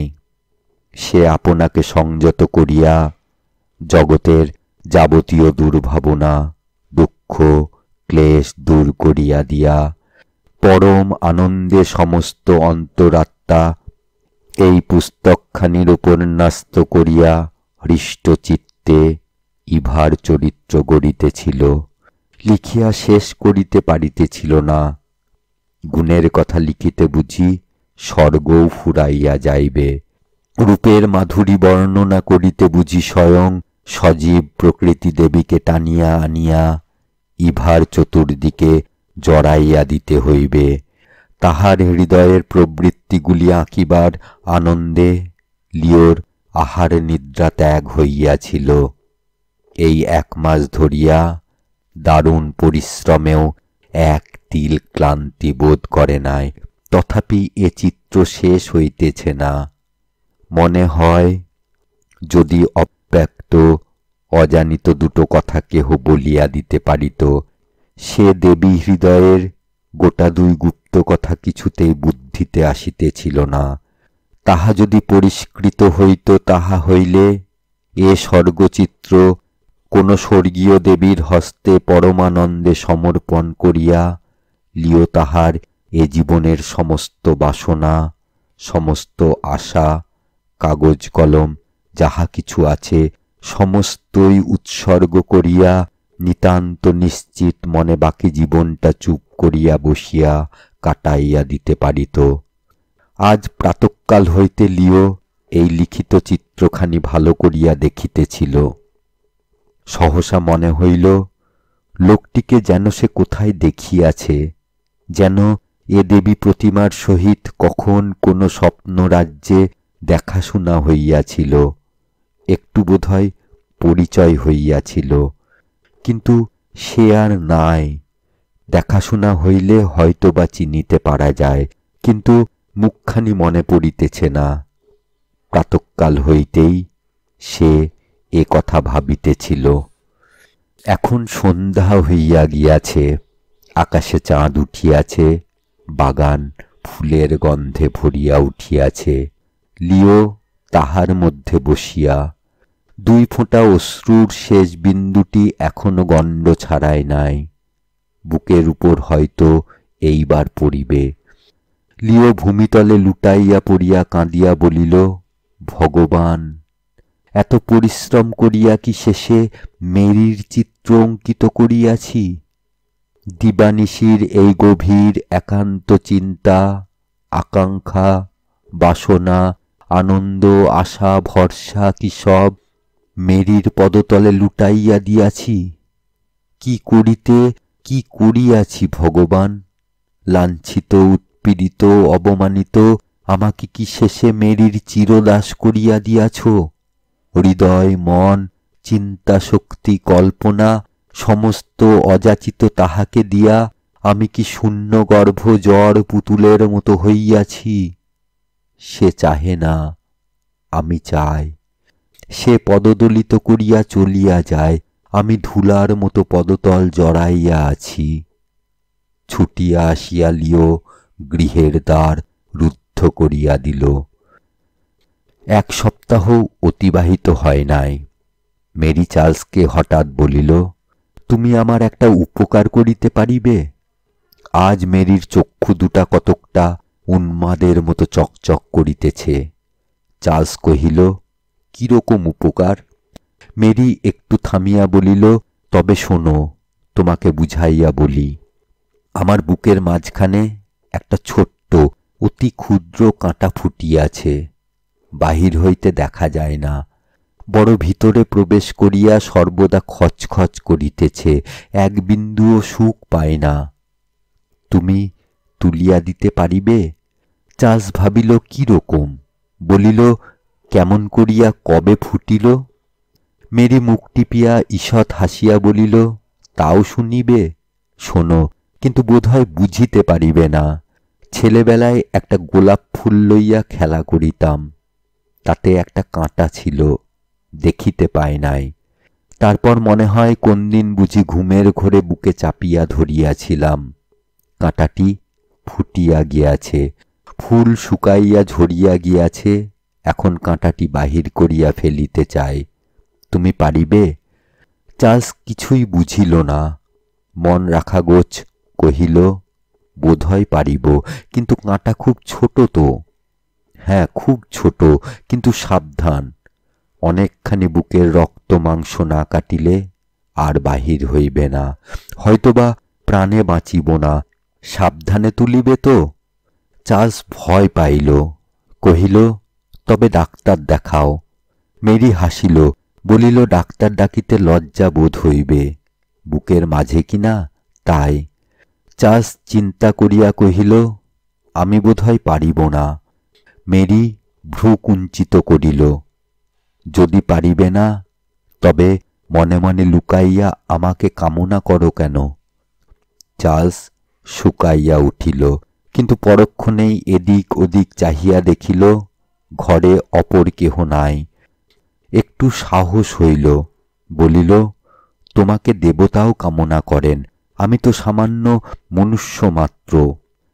মেরি অন্যমনস্কভাবে কহিল, কিন্তু একজন আমাকে কামনা করে না, সে বোধহয় দেবতারও উচ্চে। তাহার পর তাহার অন্য ভাবোদয় হইল। অমনি কঠিন কটাক্ষে চার্লসের পানে চাহিয়া বলিল, দেখো, সে কাঁটাটি যদি একবার হাতে পাই, তাহলে এমনি করিয়া পদাঘাত করি, এক ফোঁটা কাঁটা নিমেষে পরমাণু হইয়া যায়, কিন্তু হাতে পায় না, বুকের ভিতর লুকাইয়া বসিয়া আছে। চার্লস বিস্মিত হইয়া চাহিয়া রহিল। মনে হইতেছে বুঝি ঠিক কাঁটার কথা নহে, কিন্তু ভালো পরিষ্কারও হইতেছে না। ৭-৫ ভাবিয়া কহিল, ডাক্তার দেখাইলে হানি কি? মেরি প্রথমে হাসিয়া ফেলিল, কিন্তু পরক্ষণেই মলিন হইয়া মৃদুকণ্ঠে বলিল, আমার যেমন পোড়া কপাল, তাই তোমাদের সঙ্গে কথা বলি। সোনার পাত্র ছাড়িয়া আমি মাটির পাত্র লইয়াছি। তৃপ্তি হইবে কেন? চার্লসের রাগ হইল, কিন্তু ভয়ে ভয়ে চুপ করিয়া রহিল। মেরি তাহা দেখিয়া মনে মনে হাসিল, মনে মনে কহিল, এরা আমাকে কত ভয় করে। সেদিন সমস্ত দুপুরবেলা সে ঘরের কোণে চুপ করিয়া বসিয়া রহিল। রাত্রে শয্যার উপর জাগিয়া পড়িয়া রহিল। প্রভাতে কোচম্যানকে ডাকাইয়া বলিল, গাড়ি সাজাও, মিস্টার বাথের বাড়ি যাইব। মিস্টার বাথ ক্যাপ্টেন নোলের অ্যাটর্নি। মেরি দ্বারে গাড়ি দাঁড় করাইয়া ভিতরে প্রবেশ করিল। বৃদ্ধ বাথ একরাশি কাগজপত্র টেবিলে রাখিয়া কাজ করিতেছিল। মেরিকে সহসা অফিসে দেখিয়া অভিবাদন করিয়া উপবেশন করাইয়া বলিল, এত সকালে? কাজ আছে। কর্নেল হ্যারিংটন আমার পিতার নিকট কত টাকা কর্জ লইয়াছিল। মিস্টার বাথ খাতাপত্র দেখিয়া হিসাব করিয়া বলিল, ৮,০০০ পাউন্ড। বেশ, সুদে আসলে আজ পর্যন্ত তাহা কত হয়? শীঘ্র হিসাব করিয়া দাও। সে হিসাব করিয়া বলিল, আজ পর্যন্ত প্রায় ১২,২০০ পাউন্ড হয়। মেরি দন্তে দন্ত টিপিয়া বলিল, খুব ভালো, জোঁক যেমন রক্ত শুষিয়া লয় তেমন করিয়া হিসাব করিয়াছ তো? বৃদ্ধ ভয় পাইল, বলিল, হ্যাঁ, সেই মতো। আজ হইতে ৭ দিনের মধ্যে আমার এই টাকা চাই, বুঝিলে? বৃদ্ধ অবাক হইয়া গেল। এ কি কথা? ৭ দিনের মধ্যে এত টাকা কে দিবে? মেরি চক্ষু রক্তবর্ণ করিয়া বলিল, তাহার পুত্র দিবে। না পারে তাহার বাটি ঘর দ্বার সমস্ত বিক্রি করিয়া লইব। বৃদ্ধ ভাবিল ভিতরে কিছু ঘটিয়াছে, তথাপি বলিল, এই সেদিন পুস্তক বিক্রয় করিয়া আমার নিকট ২,০০০ পাউন্ড জমা দিয়া গিয়াছে, আর তাহার কিছু নাই। সেদিন বলিয়াছিল যে সম্ভবত আর ২-৩ বৎসরের মধ্যে বাকি টাকা পরিশোধ করিবে, কিন্তু এত তাড়াহুড়া করিলে তাহার বাটি বিক্রয় ভিন্ন অন্য উপায় নাই। মেরি আগ্রহের সহিত বলিল, বাটি বিক্রয় হইবে? বোধ হয়। হয় হোক, উত্তম কথা। আমার টাকা চাই ৭ দিনের মধ্যে, না হয় নালিশ করিও। বৃদ্ধ অনেক দেখিয়াছে, কিন্তু এমনটি দেখে নাই। বলিল, এত অল্প বয়সে তাহাকে পথের ভিখারি করিবে? তাহাকে দেশত্যাগী করা উচিত কি? মেরি চক্ষু রাঙাইল। টাকা তোমার নয়, আমার। আমি তাহাকে পদতলে টানিয়া লইতে চাই। শেষ কথাটা বৃদ্ধ ভালো শুনিতে পাইল না। বলিল, কি করিতে চাও? কিছু না, শুধু টাকা চাই। আজ নোটিশ দাও, ঠিক ৭ দিনের দিন। নোটিশ পাইয়া লিওপোল্ডের সমস্ত সংসার অন্ধকার বোধ হইল। সমস্ত রাত্রি চিন্তা করিয়াও সে কুল দেখিতে পাইল না। প্রাতঃকালে মেরি আপনার কক্ষে বসিয়া রক্তবর্ণ চক্ষু নত করিয়া কি ভাবিতেছিল। এমন সময় ভৃত্য আসিয়া কহিল, নিচে লিও দাঁড়াইয়া আছে। মেরি মুখ তুলিয়া বলিল, কে? লিও, দূর করিয়া দাও। ভৃত্য ভাবিল মন্দ নয়, সে চলিয়া যাইতেছিল। মেরি তাহাকে ডাকিয়া কহিল, দাঁড়াও, দূর করিয়া দিও না।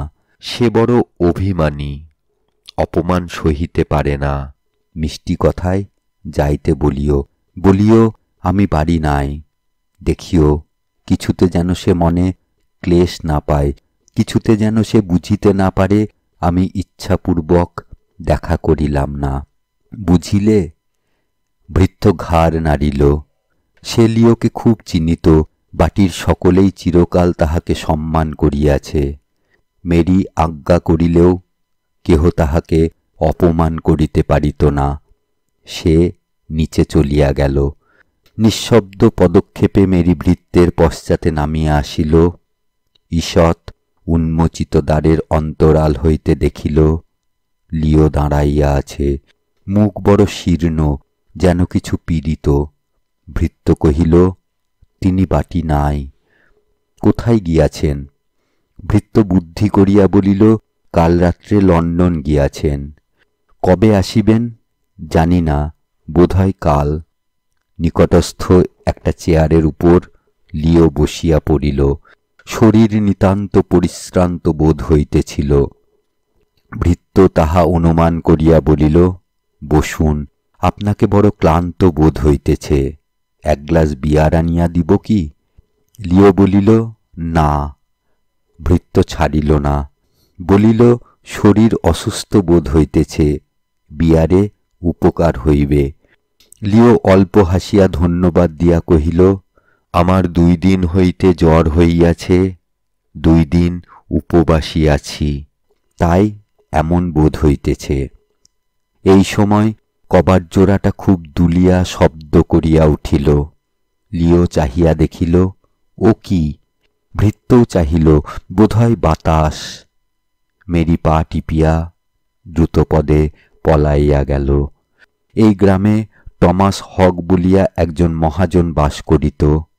লিওপোল্ড বরাবর তাহার নিকট আসিয়া উপস্থিত হইল। ডাকিয়া বলিল, হগ, আমার বাটি বিক্রয় হইবে, তুমি কিনিবে? হগ বিস্মিত হইয়া বলিল, বাটি বিক্রয় করিবে? কেন? সে কথা না শুনিলে কিনিবে না? নিশ্চয় নয়, কিন্তু কত টাকায় বিক্রয় করিবে? 13,000 পাউন্ড পাইলেই বিক্রয় করিব। এত টাকা কি প্রয়োজন? বলিতেছি, পিতা ক্যাপ্টেন নলের নিকট 8,000 পাউন্ড লইয়া বাটি বন্ধক রাখিয়াছিলেন। সুদে আসলে তাহা প্রায় 14,000 হইয়াছে। 2,000 পাউন্ড পরিশোধ করিয়াছি, আর 12,000 বাকি আছে, তাহাই পরিশোধ করিতে চাই। থমাস হগ মাথায় হাত দিয়া বসিয়া পড়িল। উফ, তাহারা দুজনে বিশেষ বন্ধু ছিলেন, তবুও এত সুদ! আমরাও যে এত লই না। লিও উত্তর দিল না, বলিল, কিনিবে? কিনিতে পারি, কিন্তু অত টাকা দিতে পারি না, 12,000-এর বেশি কিছুতেই নয়। লিও চিন্তা করিয়া বলিল, আমার অনেক আসবাব আছে, তাছাড়া 1 ঘর পুস্তকও আছে, সমস্ত লইয়াও কি 13,000 দেওয়া যায় না? হগ কহিল, যায়, কিন্তু বাটি বন্ধক আছে, তুমি যে টাকা পরিশোধ করিবে তাহার প্রমাণ কি? লিও হাসিল, আমাদের বংশে কেহ চুরি করে নাই, আমিও চোর নহি। তোমার বিশ্বাস না হয় আমার সহিত এসো, বন্ড তোমার হাতে দিব। হগ বিশ্বাস করিল, সমস্ত টাকা গুনিয়া দিয়া বলিল, কাল রেজিস্ট্রি করিয়া দিও। কিন্তু এক কথা বলি, যদি কখনো তোমার টাকা সংগ্রহ হয় আমার নিকট আসিও, তোমার বাটি তোমাকেই ফিরাইয়া দিব। সে রাত্রে লিওর পুরাতন ভৃত্য 2টি বড় বেশি রকম কাঁদিতে লাগিল। আকস্মিক এরূপ সংবাদে তাহাদের মাথায় যেন বজ্রাঘাত হইল। প্রত্যেকে 6 মাসের করিয়া অধিক বেতন পুরস্কার পাইয়াছে, তথাপি কাঁদিতে ছাড়িল না। আবশ্যকীয় দ্রব্যাদি গুছাইয়া বাঁধা হইল, বাকি যাহা রহিল হগের লোক তাহা বুঝিয়া লইল। কাল 7 দিন পূর্ণ হইবে, পিতৃঋণ পরিশোধ করিয়া লিওকাল জন্মের মতো কোরেল গ্রাম ছাড়িয়া যাইবে। চিরপুরাতন ভৃত্যেরা তাই কাঁদিয়া শেষ করিতে পারিতেছে না। লিও তাহাদিগকে সান্ত্বনা দিতেছে, যদি বাঁচিয়া থাকি 2 বৎসরের মধ্যে আবার আমার কাছে আসিতে পাইবে। লিওকে তাহারা বাল্যকাল হইতে সত্যবাদী বলিয়া বিশ্বাস করিত, সেই জন্য কতক শান্ত হইয়াছে। লিও ভাবিতেছে জনক জননীর মুখ, মেরি তাহার জননী, পুস্তকের রাশি, ফুলের বাগান, তাহার চিরসহচর ওই ক্ষুদ্র পাঠাগার। আর ভাবিতেছে মেরি তাহাকে গৃহত্যাগী করিয়াছে। দুশ্চিন্তা ও নানা কারণে সে রাত্রে তাহার প্রবল জ্বর বোধ হইল। সমস্ত রাত্রি একরূপ অচৈতন্য অবস্থায় কাটিল।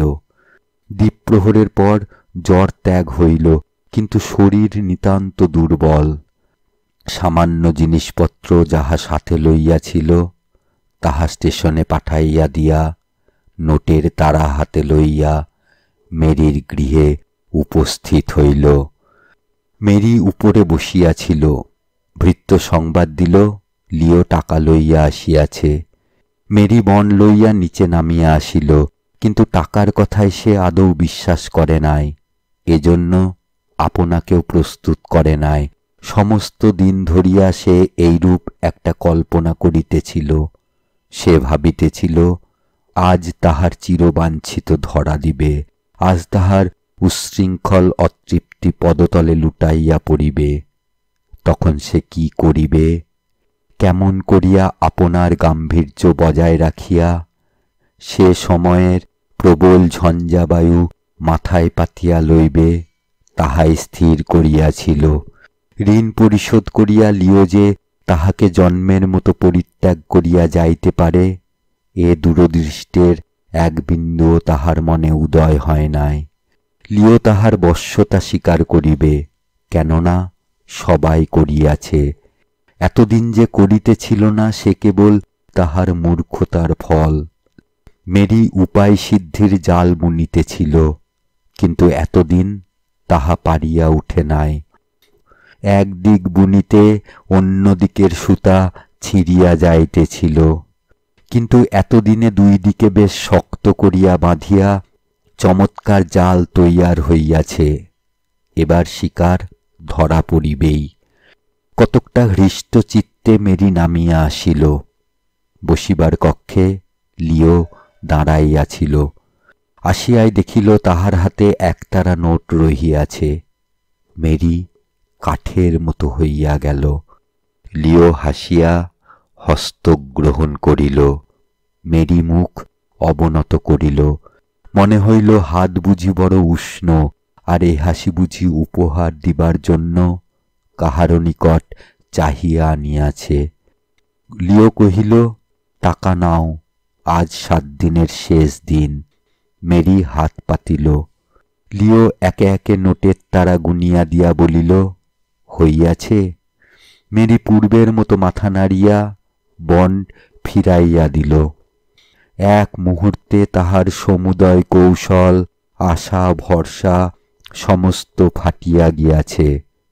ভিতরের হৃৎপিণ্ডও ফাটিবার উপক্রম করিতেছে। শরীরের সমস্ত শক্তি একত্রিত করিয়া এ সময়ে সে প্রাণপণে সচেতন রহিল। এ সময়ে অচেতন হইলে চলিবে না। লিও কহিল, আজ বোধহয় এই শেষ সময়ে তোমাকে 2 কথা বলিতে চাই, শুনিবে কি?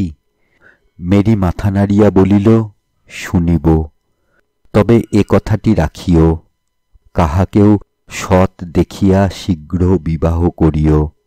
তোমার অর্থ আছে, অর্থের জন্য ভাবিও না। শুধু সৎ এবং উচ্চ দেখিয়া কাহাকে বিবাহ করিয়া সুখী হইও। এরূপ ধন সম্পত্তি লইয়া অরক্ষিতা অবস্থায় বেশি দিন থাকিও না।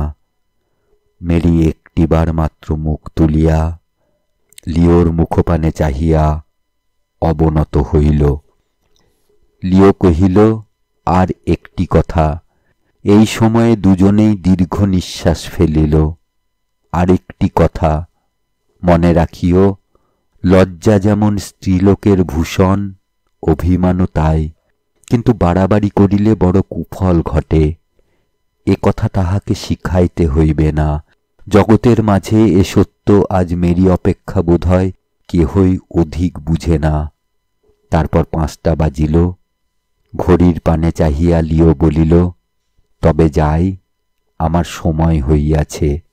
চলিয়া যায় দেখিয়া রুদ্ধ কণ্ঠে বহু ক্লেশে মেরি কহিল, একটি কথা বলিয়া যাও। লিও ফিরিয়া আসিয়া কহিল, কি কথা? এত টাকা কোথায় পাইলে? লিও মৃদু হাসিল। এ কথা কেন জিজ্ঞাসা করো? আমার কোন কথা তুমি জানো না? কি জানি, অমন গান গাহিতে জানো, তাহা কি কখনো বলিয়াছিলে? লিও এবার যথার্থই হাসিয়া ফেলিল। কই, তুমি তো কখনো জিজ্ঞাসা করো নাই। জিজ্ঞাসা করিলে কত গান শুনাইয়া দিতে পারিতাম। এতদিনে হয়তো তুমিও আমার মতো শিখিতে পারিতে। মেরি কহিল, সে কথা নয়। টাকা কোথায় পাইলে বলো? কোথায় আর পাইব? পিতা যাহা রাখিয়া গিয়াছিলেন, তাহার কার্যে তাহাই ব্যয় করিলাম। বাড়ি ঘর, ফুলবাগান, আমার একরাশি পুস্তক, যাহা কিছু ছিল প্রায় সমস্তই বিক্রয় করিয়া তাহার ঋণ পরিশোধ করিয়াছি। মেরি কঠিন দৃষ্টিতে মুখপানে চাহিয়া বলিল, বেচিয়াছ? সব। থাকিবে কোথায়? খাইবে কি? আপাতত লন্ডনে যাইতেছি, সেখানে কোনো কার্য খুঁজিয়া লইব। আশা আছে সমস্ত দিন উপবাস করিতে হইবে না। লন্ডনে কোথায় থাকিবে? দিন কতক বোধহয় হসপিটালে থাকিব। তাহার পর যাহা হয় করিব। সেখানে কেন? সেখানে কিছুদিন কাটাইতে হইবে বলিয়া অনুমান করিতেছি। আজ 4 দিন হইতে জ্বর হইয়াছে, কিছুতেই সারিতেছে না। সদ্য লন্ডনে গিয়া যে ভালো থাকিব এ আশাও করি না। টাকা কড়িও সঙ্গে অধিক নাই। সে অবস্থায় কোথায় আর যাইব বলো? মেরি শিহরিয়া উঠিল। হ্যাঁ, আজ 4 দিনের জ্বর সারে নাই? কই আর সারিয়াছে? এক দণ্ডে মেরির সমস্ত মুখের ভাব পরিবর্তন হইয়া গেল। কাতরতা, বিষাদ, নিরাশা, লজ্জা, অভিমান, সে মুখে আর কিছুই রহিল না। শুধু বিশ্বব্যাপী প্রবল স্নেহ ও দিগন্ত বিস্তৃত বিপুল শঙ্কা। প্রথমে সে হাত দিয়া লিওর কপোল স্পর্শ করিয়া শরীরের উত্তাপ দেখিল, ভালো বুঝিতে পারিল না। তাহার পর 2 হস্তে লিওর মুখ নিচু করিয়া নিজের কপোল তাহার কপোলে সংলগ্ন করিয়া উত্তাপের স্তর অনুভব করিল। তাহার পর বিনা বাক্য ব্যয়ে হাত ধরিয়া টানিয়া লইয়া চলিল। দীপ্ত চক্ষে অমানসিক আভা। লিও সভয়ে বলিল, কোথা যাও? যেখানে ইচ্ছা, কোনো কথা জিজ্ঞাসা করিও না। লিও ভাবিল, এ কি? মেরি বরাবর তাহাকে টানিয়া লইয়া একেবারে উপরে উঠিল। তাহার পর আপনার শয়নকক্ষে প্রবেশ করিল। অট্টালিকার মধ্যে এই কক্ষটি সর্বাপেক্ষা সুন্দর এবং সজ্জিত। এক পার্শ্বে একটা প্রকাণ্ড দুর্মূল্য পালঙ্ক সজ্জিত ছিল। মেরি তাহার উপর লিওকে টানিয়া লইয়া বসাইয়া দিল। বালিশগুলি একত্র করিয়া বলিল, চুপ করিয়া এখানে শুইয়া থাকো। চক্ষু ও মুখের ভাব দেখিয়া লিও পূর্বেই কিছু ভীত হইয়াছিল, এবার নিতান্ত ভয়ের সহিত বলিল, আমাকে যে আজ যাইতে হইবে, সময় উত্তীর্ণ হইতেছে। মেরি সে কথা শুনিতে পাইল বলিয়া বোধ হয় না। আপনার মনে একটা বহুমূল্য উষ্ণ শাল আনিয়া তাহার বক্ষ পর্যন্ত ঢাকিয়া দিয়া বলিল, লিও, এ সময়ে আমার সহিত কলহ করিলে চলিবে না। তুমি মনে করিয়াছ ঋণ পরিশোধ করিয়াছ, কিছুই করো নাই। আজ নয়, ভালো হও, তাহার পর এ কথা বুঝাইয়া দিব। তোমার যখন শরীর অসুস্থ, তখন ও শরীরে আমারই সর্বময় অধিকার। আবার যখন ভালো হইবে, তখন যাহা ইচ্ছা করিও। লিও স্তম্ভিত হইয়া গেল। এ কি কথা! ক্লিষ্ট শরীর মন্ত্রমুগ্ধবৎ ঢলিয়া আসিতেছিল। অর্ধমুদ্রিত চক্ষে লিও জোর করিয়া কহিল, ছাড়িয়া দাও, আমি লন্ডনে যাইব। মেরি তাহার মুখের উপর মুখ রাখিয়া বলিল, লন্ডনের কথা ছাড়িয়া দাও। আমাকে জিজ্ঞাসা না করিয়া শয্যার নিচে নামিলে আমি এই ছাদ হইতে নিচে লাফাইয়া পড়িব। আমার মন এখন পাগলের মতো হইয়া আছে। অবাধ্য হইলেই প্রাণ বিসর্জন দিব। লিও ধীরে ধীরে বলিল, তবে আর কি করিয়া যাইব। তাহার পর পার্শ্ব পরিবর্তন করিয়া ঘুমাইয়া পড়িল। 15 দিনের মধ্যে লিওর রীতিমতো সংজ্ঞা হইল না। 15 দিন মেরি তাহার শয্যা ত্যাগ করিল না। ডাক্তার বলিল, মেরি, অত পরিশ্রম করিলে তুমিও পীড়িত হইয়া পড়িবে। মেরি ম্লান হাসিয়া উত্তর দিল, ডাক্তার মহাশয়, এ সময়ে আমি পীড়ার ভয় করি না। এ স্থান ত্যাগ করিলেই আমার পীড়া হইবে। ডাক্তার বলিল, আমি ধাত্রী আনাইয়া দিতেছি, দুইজনে পালা করিয়া শুশ্রূষা করো। মেরি মুখখানি আরো মলিন করিয়া বলিল, তাহা হইবে না। এ সময়ে আমার কাহাকেও বিশ্বাস হয় না। গোলাপ ফুল বাসি হইয়াছে, রৌদ্রের তাপে বড় নিস্তেজ হইয়া পড়িয়াছে। এতটুকু আঘাতেই হয়তো ঝরিয়া যাইবে। তখন তুমি কি তাহাকে ফিরাইয়া দিতে পারিবে? নিরুত্তরে ডাক্তার চলিয়া গেল। রোগ বেশি নহে। তথাপি লন্ডন হইতে 3-4 জন ডাক্তার মেরির বাটিতে এই 15 দিন ধরিয়া বসিয়া আছে। একদিন তাহারা বলিল, অনর্থক আর কেন আমাদিগকে ধরিয়া রাখিয়াছ? রোগ সারিয়া গিয়াছে। মেরি তাহাদের হাত ধরিয়া কাতর কণ্ঠে কহিল, ওগো, তোমরা আমার লিওকে সম্পূর্ণ সুস্থ করিয়া আমার হাতে দিয়া আমার সর্বস্ব লইয়া যাও। মানা করিব না, কিন্তু এখন যাইও না। 3 সপ্তাহ পরে লিওপোল্ড উঠিয়া বসিল। ডাক্তার এবং ঔষধের উপদ্রব আর নাই। মেরি জানালা খুলিয়া দিল। আকাশে চাঁদ উঠিয়াছিল। জ্যোৎস্না ঘরে আসিয়া পড়িল। মেরি চাঁদের পানে চাহিয়া সহসা লিওর বুকের উপর আসিয়া পড়িল।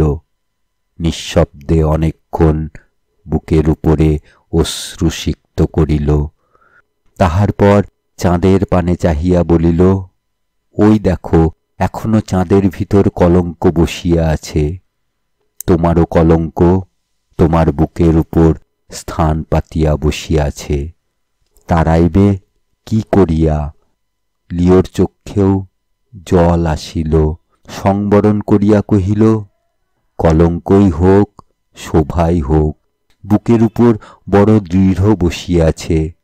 পরিত্যাগ করিবার ক্ষমতা আমার নাই।